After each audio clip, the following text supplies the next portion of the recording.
ಜನರು ಅವರವ್ರ ಈಗ ಬಾಬಾ ಸಾಹೇಬ್ ಅಂಬೇಡ್ಕರ್ ಹೇಳಿದರು, ಅವರವ್ರ ಧರ್ಮಕ್ಕೆ, ಅವರವ್ರ ಜಾತಿಗೆ ಅವರವ್ರ ಗೌರವ ಕೊಡ್ತಕ್ಕಂಥದ್ದು.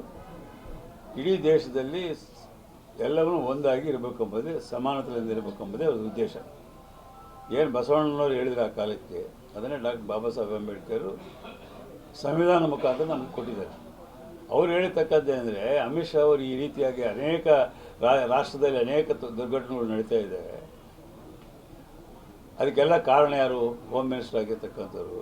ಅವ್ರು ಹೋಗಿ ಅಲ್ಲಿ ಗಂಗಾದಲ್ಲಿ ಸ್ನಾನ ಮಾಡಿದರೆ, ಮಂದೆಲ್ಲ ತಲೆ ಮೇಲೆ ನೀರು ಹಾಕಿದರೆ, ಇದರಿಂದ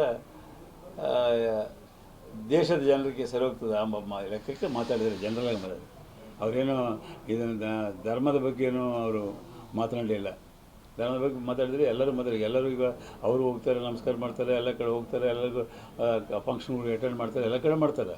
ಹಾಗಾಗಿ ಖರ್ಗೆ ಸಾಹೇಬ್ರು ಹೇಳಿರ್ತಕ್ಕಂಥದ್ದೇನು ವೈಯಕ್ತಿಕವಾಗಿ ಅಮಿತ್ ಶಾ ಅವರು ಮಾತನಾಡಿದ್ದಕ್ಕೆ. ಸರ್, ನವೆಂಬರ್ CM ಬದಲಾಗ್ತಾರಂತಲ್ಲ ಸರ್, ಆರ್ ಅಶೋಕ್ ಹೇಳ್ತಿದ್ದಾರೆ. ಅಕ್ಟೋಬರ್ ಇಲ್ಲ, ನವಂಬರ್ ಇಲ್ಲ. ಮೊನ್ನೆ ಮುಖ್ಯಮಂತ್ರಿಗಳ ಜೊತೆಯಲ್ಲಿ ನಾನು ಇದ್ದೆ. 3 ಕಡೆ ಪ್ರೆಸ್ ಮೀಟ್ನಲ್ಲಿ ಕೇಳಿದ್ರು. ನಾವೆಲ್ಲಿ ಮಠದ ಹತ್ರ ಇಳಿದಾಗ ಅಲ್ಲಿ ಕೇಳಿದ್ರು, ಮೈಸೂರಿನಲ್ಲಿ ಕೇಳಿದ್ರು, ಭಾಗಮಂಡಲದಲ್ಲಿ ಕೇಳಿದ್ರು, ಎಲ್ಲ ಕೇಳಿದ್ರು. ನೋಡಿ, ನಾನು ಮೊದಲೊಂದು ಹೇಳ್ತಾ ಇದ್ದೇನೆ, ನಮ್ಮ ಹೈಕಮಾಂಡ್ ಇದೆ. ಹೈಕಮಾಂಡ್ ಏನು ಹೇಳಿದ್ರು ಅದ್ರ ಪ್ರಕಾರ ನಾವು ನಡ್ಕೊಳ್ಳೋರು. ಹಾಗಾಗಿ ಯಾವುದೇ ಅದು ಪ್ರಶ್ನೆ ಇವತ್ತು ಉದ್ಭವಿಸೋದಿಲ್ಲ ಅಂತ ಹೇಳ್ಯಾರು. ಇಲ್ಲ, ನಮ್ಮ ಪಾರ್ಟಿಯಲ್ಲಿ ಚರ್ಚೆನೇ ಇಲ್ಲ. ಯಾಕೆ ಮಾತಾಡ್ತಾರೋ ಗೊತ್ತಿಲ್ಲ. ದಿನ ಒಂದು ಮಾತಾಡಿದ್ರೆ ಡೇಟ್ ಕೂಡ ಹೇಳಿದ್ದಾರೆ ಸರ್. ಹೇಳ್ತಾರೆ. ಯಾರು ಹೇಳಿದ್ರು ಡೇಟ್? ಆರು ಅಶೋಕ್ ಹೇಳಿದ್ರೆ ನಾವು ಕೈ ಮಾಡ್ತಾರೆ. ಆರು ಅಶೋಕ್ ಏನಾದರೂ ಕಾಮನ್ ಸೆನ್ಸ್ ಇದೆ? ಮಾತಾಡ್ತಾರೆ, ದಿನ ಒಂದು ಮಾತಾಡ್ತಾರೆ. ಅವ್ರು ಮಾತಾಡೋದಕ್ಕೆ ಯಾವುದನ್ನು ಅರ್ಥ ಐತೆ? ಅಂದರೆ ನಮ್ಮ ಅವ್ರ ಪಾರ್ಟಿಯಲ್ಲಿ ಏನು ನಾವು ಮಾತಾಡಬಾರ್ದು ಆ ರೀತಿಯಾಗಿ. ಅವ್ರ ಪಾರ್ಟಿಯಲ್ಲಿ ಏನು ನಡೀತಾ ಇದ್ದಾರೆ ಅಶೋಕ್ನ ಹೋಗಿ ಸರಿ ಮಾಡು ಅಂತ ಹೇಳ್ತಾರೆ ಮೊದಲು ಹೋಗಿ. ನಮ್ಮ ಪಾರ್ಟಿ ಬಗ್ಗೆ ನಮ್ಮ ಡೇಟ್ಸ್ ಏನು ಕೊಡ್ತಾರೆ? ನಾಚಿಕೆ ಇರಬೇಕು ಅವ್ರಿಗೆ. ಅವ್ರ ಪಾರ್ಟಿಯಲ್ಲಿ ಏನು ನಡೀತದೆ?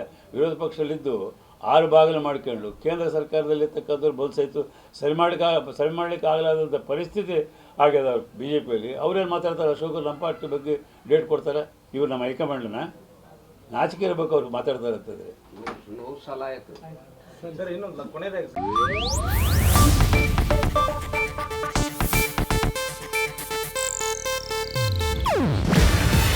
ಇದು ಏಷ್ಯಾನೆಟ್ ನ್ಯೂಸ್ ನೆಟ್ವರ್ಕ್ ಪ್ರಸ್ತುತಿ. ನೀವು ನೋಡ್ತಿದ್ದೀರಾ ಏಷ್ಯಾನೆಟ್ ಸುವರ್ಣ ನ್ಯೂಸ್.